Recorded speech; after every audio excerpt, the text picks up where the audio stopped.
What is up, you guys? Mike Butler here for another episode of the Mike Butler Wrestling Podcast. We're talking Raw from last night. It was the fallout of Fastlane, and we're officially on the road to WrestleMania. One of my favorite times of the year. I think it is my favorite time of the year. It's better than Christmas, better than New Year's. It's WrestleMania season, and we're ready to go. Guys, don't forget, like this YouTube page, subscribe to the YouTube page, like it on Facebook. Follow me on Twitter, Snapchat, Instagram. It's going to be all in the link below. Also, if you didn't catch the Broadcast podcast that I was on, go on iTunes. Follow them on Twitter, the Broadcast Podcast. It's a great show. They have great episodes. They tackle a bunch of different topics every episode, so it's all good. So yeah, Fastlane, once again, if you didn't watch any of those episodes, go back. Dana kind of edited them all, and now they all have titles and stuff, so they're much easier to find now. So go back, see my Fastlane review, see any of my other reviews. They're great. This week, 2 new shows are coming out. We're going to go over the rule book on a Thursday, and then also Saturday we're going to do the first episode of the Raw vs. Nitro series, which I'm very excited about. So be on the lookout for them. Again, the rule book should be on Thursday afternoonish, and as well as the Raw Nitro should be Saturday afternoonish. But let's get into it. We're gonna do Raw right now. It opens up with Chris Jericho, who we haven't seen in 3 weeks, aside from Fastlane on Sunday. He comes out to a big pop from the Chicagoans, and when Raw's in Chicago, you're going to get a pretty raucous crowd.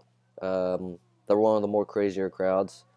And you're also probably going to get some CM Punk chants, which we'll get into later.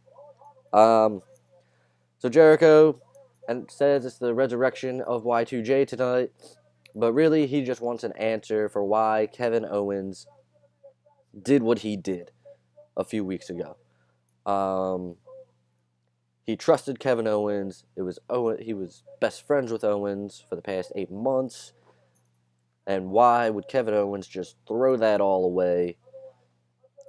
And Owens comes down to the stage, pretty much saying that he was using Jericho as a tool. When Owens won the Universal title, Triple H said that everyone's going to be after you now. And he was told to keep it by any means necessary. So Owens went out, looked for somebody who was gullible, who's been at the top, and just to watch his back. And Jericho was that guy. So Owens says Jericho, he outlasted his usefulness when he accepted the Goldberg match on Owens' behalf. And that's why he did what he did. This is great build. They're referencing back to when Owens won the title to build this storyline.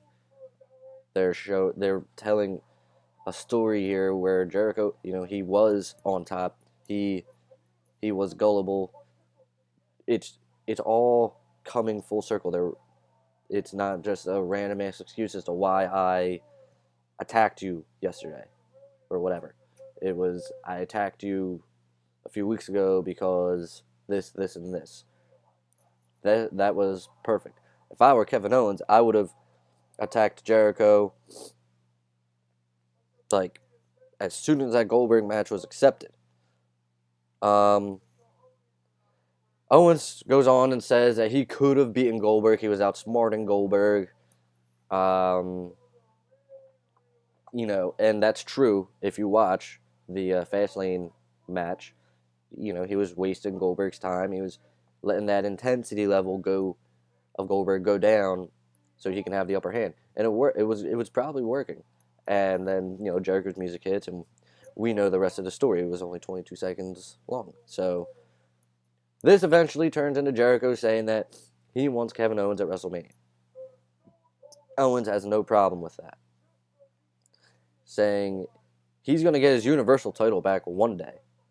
but he's going to get more joy and pleasure in taking Chris Jericho's United States title.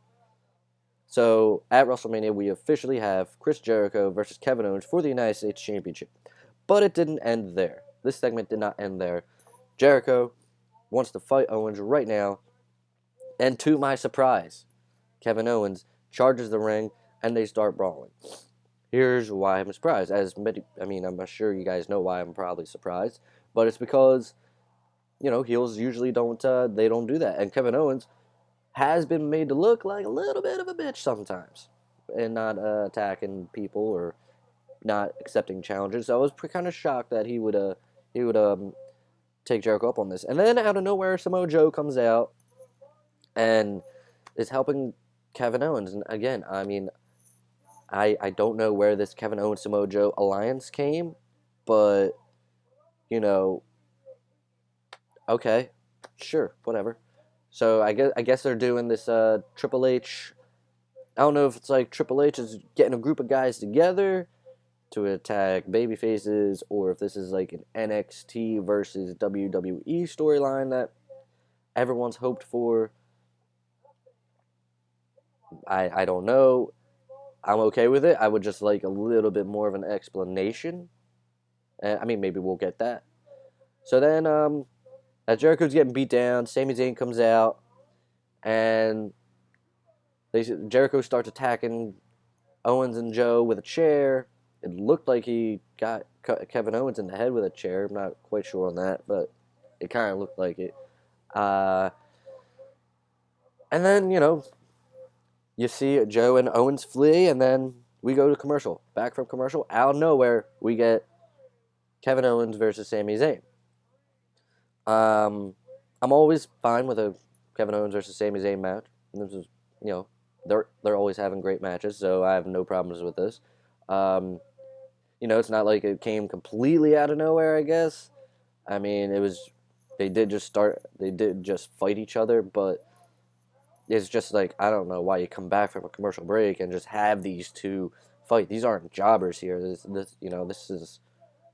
is a Kevin Owens and Sami Zayn. This is probably going to be a main event at WrestleMania one day, or at least I would hope. But yeah, they say that Mick Foley came out during the commercial break and made this match, so whatever. Really, this was just a dominating Kevin Owens, beating the crap out of Sami Zayn. 2 pop-up power bombs, and Kevin Owens wins the match. Nothing really big there. It's also announced that Chris Jericho is going to take on Samoa Joe. I'm beating myself up over this because last week I said I was thinking we were going to get Chris Jericho versus Samoa Joe. I don't know why I did not say this to you, because now if I say that I called this from last week, you're not going to believe me, because you're going to go visit the last week's show of Raw review, and you're not going to see me say that, so you're not going to believe me. So, but in case you want to double check if I didn't say it, go watch it and, support me. But anyway, we're back. We're also going to get Neville defending the Cruiserweight Championship against Rich Swann after he defended it against Jack Gallagher last night, or Sunday night rather. This was actually a really great match. I think this is my favorite Cruiserweight match. Rich Swann is the perfect guy to take a move and make it look like you absolutely killed him. His head went right into that LED board on the apron, and I thought his neck was broken. I really did. Neville wins with the Rings of Saturn, which is that new submission move that he's doing. See, I like it. Fastlane, he wins with the Red Arrow, and now he goes back to his heel submission move, Rings of Saturn, which I think fits him perfectly. So yeah, if you're going to break out the Red Arrow, do it very, very sparingly. We'll probably see it at WrestleMania. Speaking of WrestleMania, we're even getting a Cruiserweight Championship storyline, and this is going to be awesome. Austin Aries comes down. He's always on commentary, showboating about his package. His package is big, and all that crap. It's hilarious. It's funny.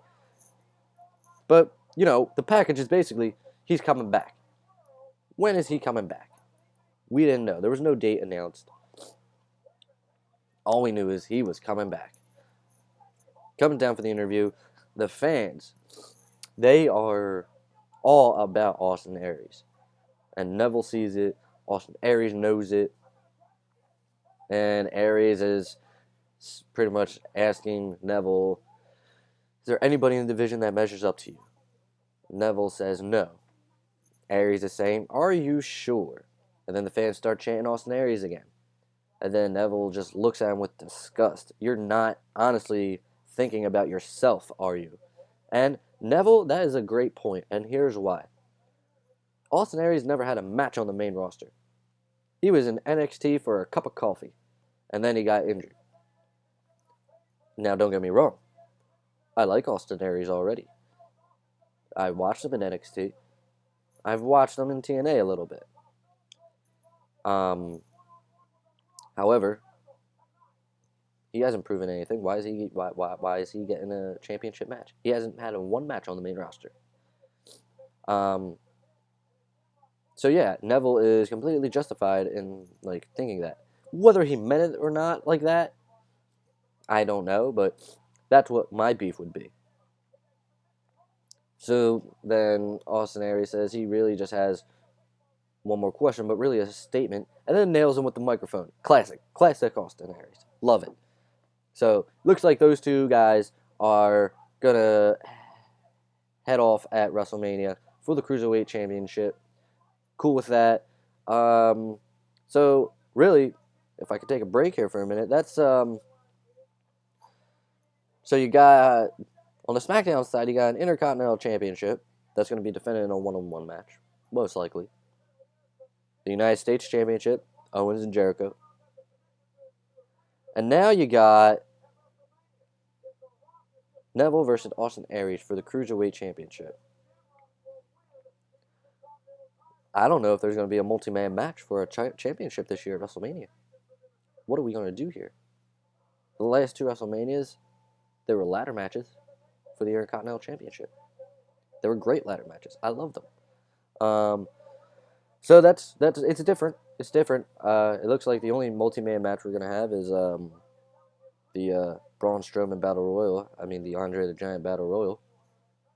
So we go to commercial break. Before we go to commercial break, there's this interaction between Enzo, Cass, Sheamus, and Cesaro. Nothing to really say there. It's just that there's going to be a rematch for the tag titles from Fastlane, Enzo and Cass versus Gallows and Anderson. No big deal. Now we have Goldberg coming out, the new Universal Champion, wearing the belt around his waist. And I'm a big person as to pay attention as to how the belt looks around somebody's waist and if they should continue to wear it around the waist or should they drape it over the shoulder. Now, obviously, Goldberg, with his entrance, he kind of has to wear it around his waist. But, I don't know. For me, it looked kind of silly that he was wearing it around his shirt and then the shirt was hanging underneath. I don't know. It was just me. A little fashion tip for WWE champions. Says the title belongs to the fans and yada yada yada. Heavy CM Punk chants here, and I swear to God, I'm willing to bet the house that WWE were shitting their pants during this segment with just Goldberg and the fans chanting CM Punk because of just what recently happened with The Rock after Raw calling CM Punk. Excuse me. Goldberg saying, yeah, I hear that. I feel like they were probably thinking that Goldberg was about to go off script a little bit and mention CM Punk and stuff. Thankfully for them, he didn't, And then he says he's going to disclose some information that he's never disclosed before. And I'm on the edge of my seat. I can't wait. What's up? Is he going to retire after WrestleMania? What's he going to do? We don't get to find out because Paul Heyman shows up. And when Paul Heyman shows up, you know that there's a good chance that Brock Lesnar is not too far behind. And guess what? Brock Lesnar was not far behind. Comes out. Heyman says Lesnar was going to shake Goldberg's hand because he just made that match at WrestleMania that much bigger. He extends his hand, and I'm paying attention to Lesnar and Goldberg. Meanwhile, Heyman's talking in the background. I'm not even listening to Heyman. And you ever like just not listen to somebody, but then they say that one thing that caught your attention? You didn't hear any of it. You just heard that one thing they said. Well, that's kind of what happened here. I'm not listening to Heyman at all. I'm mesmerized by Goldberg, Lesnar. I don't know if it was WrestleMania, if it was because it's WrestleMania season or not, but I'm just like staring intently. And it's the first time that I thought like, wow, this could be the main event of a WrestleMania, which it probably will be. But then all I hear is Heyman say, Brock's bitch. And Goldberg slowly turns his head. And then as soon as that happens, fucking picks him up. Lesnar picks him up for an F5. My only complaint about this is that Goldberg needs to drop that title when he's getting picked up. I mean, he's clutching that thing to dear life. So that was a good segment. It just builds up towards WrestleMania. I don't know if I don't know how many Raws Lesnar and Goldberg are advertised for. You know my argument. If you're in the main event at WrestleMania, you should be on the show every week. I'm sure that's not going to be the case. I'm sure there's going to be that 1 week. Sorry, I'm still sick. I'm assuming there's going to be that 1 week where they're going to have that video package that they do because none of them are there. And then every other week, they're going to be there. So there's 3 weeks left. They'll probably do it next week or the week after. But yeah, I thought this was a good segment. It builds up. It starts to build to WrestleMania. Everyone's getting pumped. Everyone's excited. And this is really showing signs of a pretty awesome Raw. So we go to break, and then we come back from break, and we have this tag team title match. Excuse me. This tag team title match. Again, it's a back and forth match. I'm not saying that I hate the rematch idea. I mean, again, I didn't think there was anything controversial about the Fastlane match with Enzo's foot in the rope. But I guess there was. Cesaro and Sheamus come out to watch. And you could tell this is building up to probably a triple threat tag team title match at Mania. And then Enzo takes out somebody, one of the club members, I can't remember who, but he starts doing his little dance, spills a cup of coffee on Cesaro, and then all hell breaks loose. That was that. Sheamus and Cesaro stand tall, yada, yada, yada. Nothing really interesting here for me, personally. I just can't really get into this yet. I've nothing on the club. I love the club. I can't get into the other two. I used to be huge Enzo and Cass fans, but they're just kind of played out now. It's almost like the New Day. It just Enzo Cass took a quicker route to get to the New Day phase because I was a big fan of the New Day for a while, and now it's just like, all right. Ever since they lost the tag title, it's like, what are you doing? What are you doing with them? Not doing anything. So then we get the Hall of Fame induction announcement, and this was cool to me because I was at work all day and I didn't see any spoilers on who was getting inducted. So this was a shock to me. And when it was Rick Rude, I was like, oh, this isn't shocking. He should have been in there years ago. So, and, personally for me, I never seen Rick Rude live. But, if I'm not at work and if I'm not doing this podcast, I'm watching the WWE Network. So I've seen a lot of Rick Rude stuff. He was the heel. He was like a real heel. The feud with Jake Roberts where he airbrushed his wife's face on his tights. Like, that's the best way to get heat. Like, if I came out with a freaking hoodie with your significant other's face on it, not only would you get pissed, but Dana would get pissed too. So, like, I'd be a fucking heel. So, and I've always considered myself a face. So, Rick Rude definitely deserves that Hall of Fame notch. Interested to see who inducts him. We'll see how that goes. We come backstage. Sheamus, Cesaro, Enzo, Cass, they're about to get into it. Next week, these two teams are going to fight each other. The winner will face the club at WrestleMania for the titles. This has double DQ written all over it. And I expect that. And I expect that to be one of Mick Foley's last moves as the GM, is to make this a triple threat match. Because of what happened shortly after this. Mick tells the teams that he's going to try and have a nice day. Stephanie McMahon shows up out of nowhere, says, if you want to have a nice day, then you follow me. I don't know what that means, but doesn't look good for our boy Mick Foley right now. Akira Tozawa versus Daivari. It's the other cruiserweight match on this show. Look, nobody's going to pay attention to this match after what happened with Austin Aries and Neville. This was just to build Tozawa up for the Brian Kendrick. And, it's a squash match. That snap German suplex, though, let me tell you, that's a good finish. I never thought a German suplex could be a finish, but Tozawa made it a finish, and I love it. Gotta love that bitch.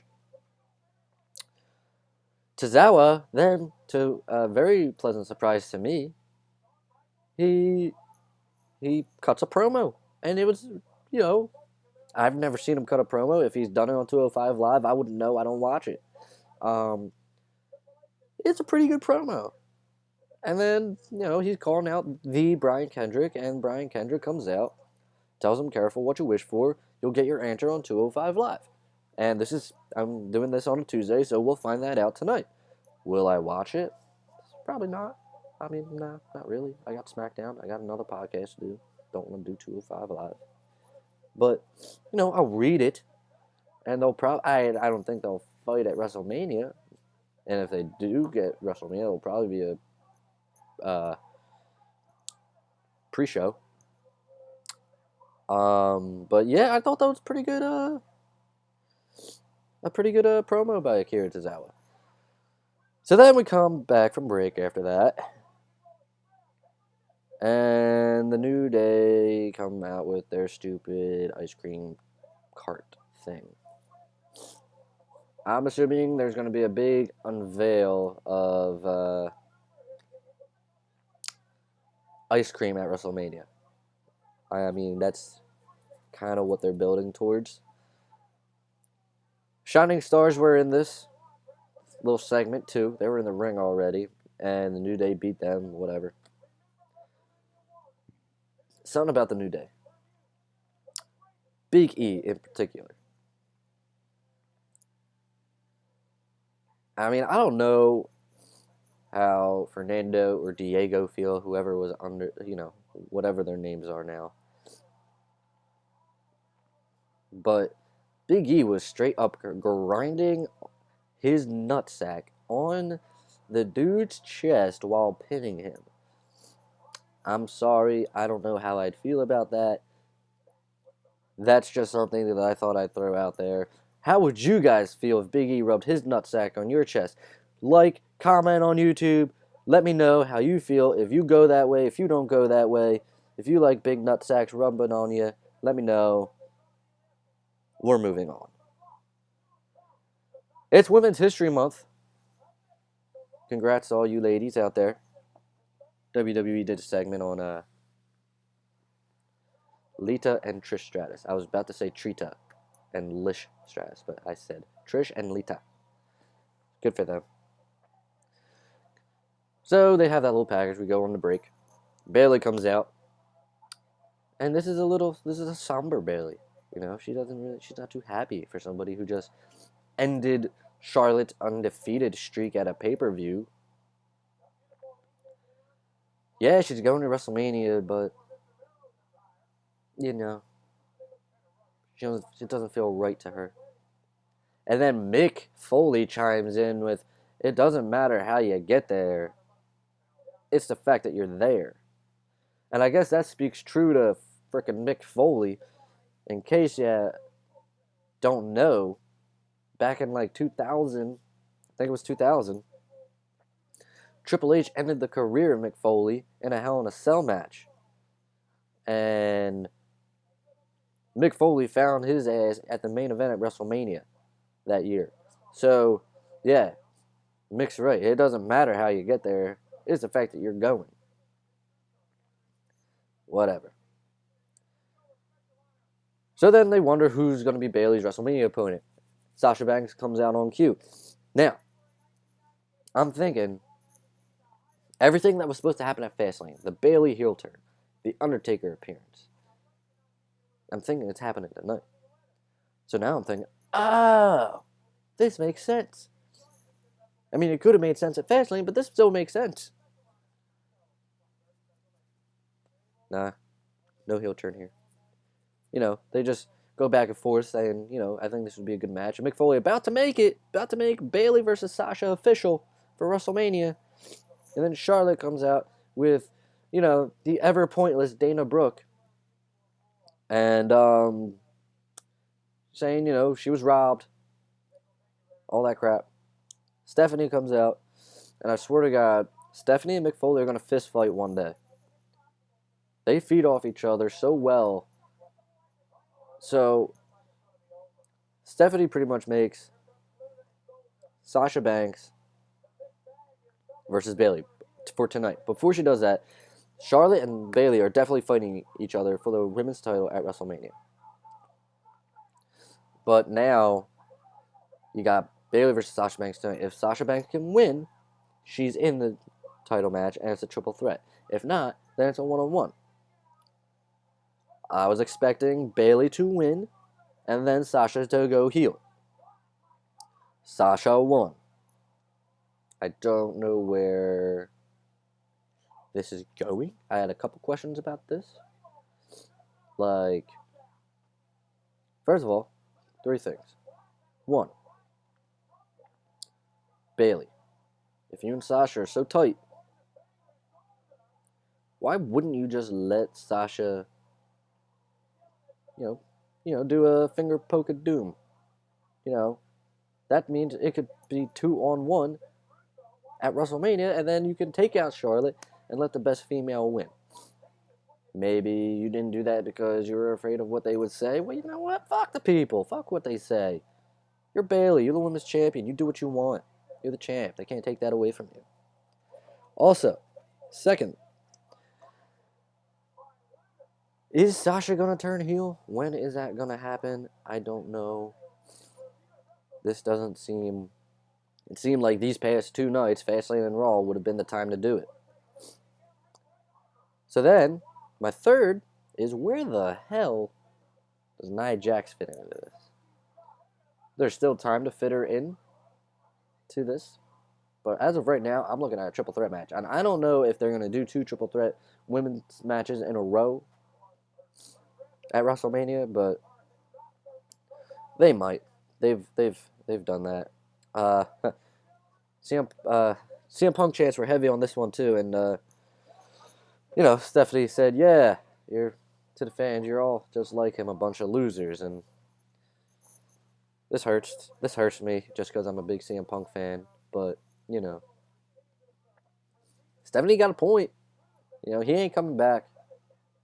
Stop chanting his name. It's old. It's redundant. It's not necessary, especially during this segment. You know, you could have done it during, I don't know, an End Zone cast promo or something, you know. But, whatever. Also, guess what we got tonight? A vignette. We got a vignette on Emma. Not Emmalina, we got one on Emma. And guess what? She's coming soon. After 17 weeks of Emmalina coming soon, we're getting Emma coming soon. She ain't coming back till WrestleMania, or the night after WrestleMania. We get this Seth Rollins video package. Not as good a package as Austin Aries' package, but we get a Seth Rollins package. And it's just about going for his rehab and stuff. And then we get this rando of an interview from Triple H via satellite. I don't understand. I mean, I think Triple H is there. I mean, maybe he's not. I don't know, but I mean, if he was there, why not just go out to the ring, give the fans, who paid hard-earned money, give the fans, an appearance, would you? So they do this interview via satellite, and Triple H pretty much says if Seth Rollins shows up, all is at WrestleMania, all that is waiting for him is a nightmare. And that was that. It was just a small little build to that little match. I mean, they're really being very careful with how they build this storyline between Triple H and Seth Rollins, because even though Rollins says he was gonna be there, doesn't mean A, he's gonna be there. B, if he is there, doesn't mean he's gonna be able to wrestle. So they're really towing the line. Unfortunately, this is just how they have to do it. They have no really other way, unless they just say Triple H, because I think Triple H wants that WrestleMania payday, so he's not taking himself off the card. When you guys like Finn Balor, who are just about ready to come back, I mean, his last big rivalry in NXT was with Samoa Joe. Why don't you bring that onto the card at WrestleMania? People will go apeshit. But at the same time, I don't want that to happen, because I want the thing that I think is going to happen. Finn Balor coming back the night after WrestleMania, beating Brock Lesnar for the Universal title, so we don't have a Universal title, so we don't have to have a Universal title disappear on us till SummerSlam. No thank you. Don't want that. Samoa Joe versus Chris Jericho is next. They're really playing up the dominant side of Samoa Joe, which, that's him. That's not really playing it up. That's who he is. Jericho, after 3 weeks of not wrestling, he did good. Big thing here is these guys end up towards the outside, and you got the Kakita clutch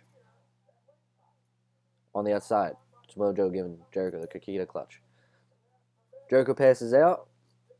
Samoa Joe wins by countout. Alright. That's fine. And then Jericho just Joe brings Jericho back into the ring, and Jericho awakens from his Coquina clutch slumber and nails a code breaker on Samoa Joe. Alright. It's man, if it was a 20 count, I guess Jericho would have made back in the ring. I don't know. But I'm I'm assuming that's going to be the end of that. I'm very curious as to what they do with Samoa Joe, what they're going to be doing with all that stuff. We go to break. We come back from break. And we get this Braun Strowman. He's going to finish what he started at Fastlane. Bruh, you lost. Roman Reigns finished it last night. There's no need to finish what you started. Roman Reigns finished it last night. I don't understand the situation there. So, Braun is yelling for Roman Reigns to come out. And whose frickin' music do we hear? We hear the gong. We hear the Undertaker. Now I'm thinking here, Okay. Could they be doing The Undertaker versus Braun Strowman? I'm doing this. I'm doing this. Makes his way slowly to the ring as he always does. The Undertaker. And then he has a stare down with Braun Strowman in the ring. At this point, I'm like, oh my god, it's going down. We're getting Strowman versus Undertaker at WrestleMania. A year ago, I would have been like, fuck that. No. But now, I'm like, yo, I need to see this. Why? Because Braun Strowman would tear The Undertaker from limb to limb. And he would. But Braun Strowman backs out. Backs out of the ring. Now, I thought I saw a little head nod from Strowman as the saying, okay, out of respect, you got him. Some people can play this up as fear. I will not be one of those people. I will be like, all right, you got this. The only thing that sucks is that probably means Braun Strowman's in the freaking Battle Royal. And I will call it the Braun Strowman Memorial Battle Royal. No disrespect to Andre the Giant, but Braun Strowman is just gonna. I mean, who do they? We'll get into it. We'll get into it. I have a whole thing that I want to say, but let's finish this up real quick. So, the Undertaker apparently just shows up there to stare at Braun Strowman, walk down to the ring, just to walk back up. If it wasn't for Roman Reigns' music hitting, that's all he would have done. I don't know. I don't get it. I don't like it. I hate how they use these part-timers just for that. The only person that is misused as a part-timer more than The Undertaker is Brock Lesnar. Because Brock Lesnar, he'll be at the arena, not show up on Raw, and then come out after the show to F5 the Big Show and go home. Stupid. Anyway. Roman Reigns' music hits. He has the nerve to tell The Undertaker it's his yard now. By the way, during this whole frickin' thing, there are audible Roman sucks chants. And I'm talking like, wow. Like, only like a Chicago crowd can do. And if you go on YouTube now to look up this segment, cut out. I don't understand. Roman Reigns gets chokeslammed for his troubles. We go off the air. Raw was a good show. But let's talk about this Roman Reigns thing. Because I never really openly have discussed my thoughts on Roman Reigns. Obviously, you could tell that I do not think he should be fighting The Undertaker. Do I hate him? I don't hate him. I think he's good. But for some reason, he is not over with the crowd. He's over with the kids.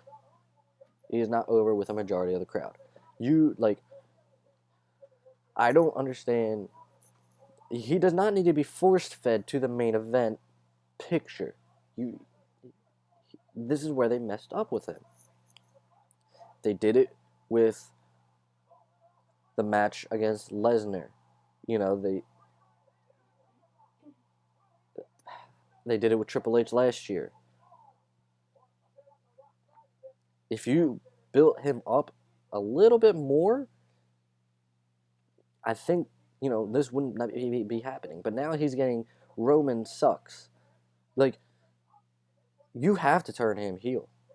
The whole beating Braun Strowman thing and this whole Undertaker storyline, it doesn't work if you don't turn him heel. But if you're just going to have him beat Braun Strowman clean as a whistle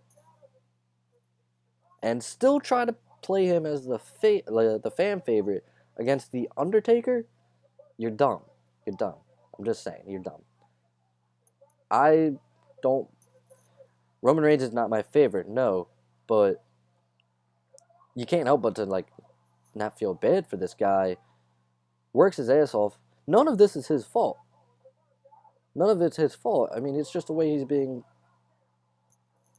placed and built, and It sucks, but no one is going to be the fan favorite against The Undertaker. The Undertaker's the fan favorite.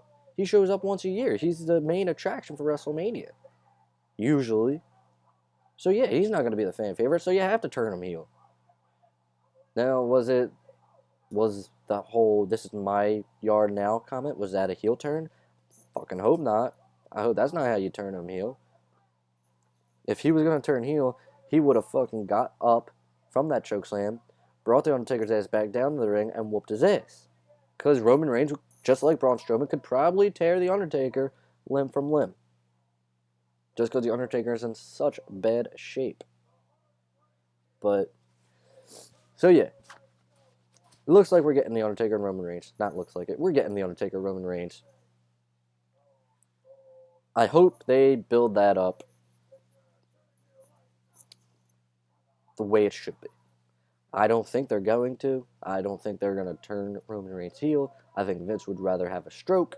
I think he'd rather turn Cena heel, which that won't happen either. Hopefully, I'm wrong. But yeah, guys, that was Raw. Programming note, tonight, Tuesday, SmackDown, we're gonna have the SmackDown post show. That'll be fun. SmackDown's always a better show. We're gonna get Randy Orton versus AJ Styles tonight. Do you think AJ Styles has been robbed of his WrestleMania main event? Let me know in the comments below. I personally believe he has. How will tonight end? I have a feeling it's going to pretty much end up being AJ Styles is going to lose. He's going to blame Shane McMahon. That's how we're going to get our Shane McMahon AJ Styles build. And then we're going to get Randy versus Bray at WrestleMania. So be sure to tune in for that tonight, guys. Hopefully it's tonight. If not tonight, it'll be tomorrow. Also, Thursday, don't forget, we're doing the rule book of WWE. We're going to go over it. Depending on how long it is, we might be able to do the whole book during a show, or we might just cover a couple rules, do like half-hour segments each week so we can drag this out so I can have more stuff to do. Also, guys, I'm looking for new ways to entertain you guys. Any type of show ideas you want to see. I'm already doing the Raw versus Nitro series. Let's think of a name for that show instead of Raw versus Nitro. That's old. That's stupid. We don't want that. We want something creative here.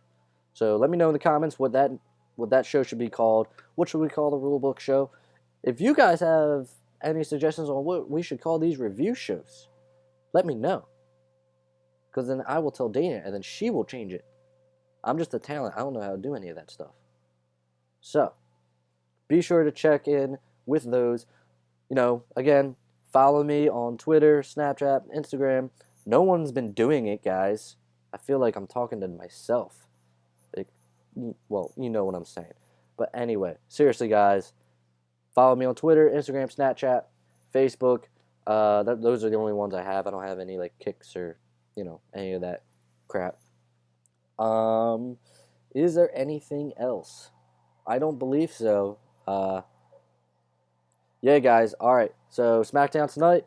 Watch out for that. Also, Broadcast Podcast. Listen to it. Go on iTunes. Any of your podcast apps. Broadcast. Follow the Twitter. The Broadcast Podcast. I'm on there. The last episode is entitled Great Butt. And they have a lot more episodes that tackle different topics. And it's just a dandy of a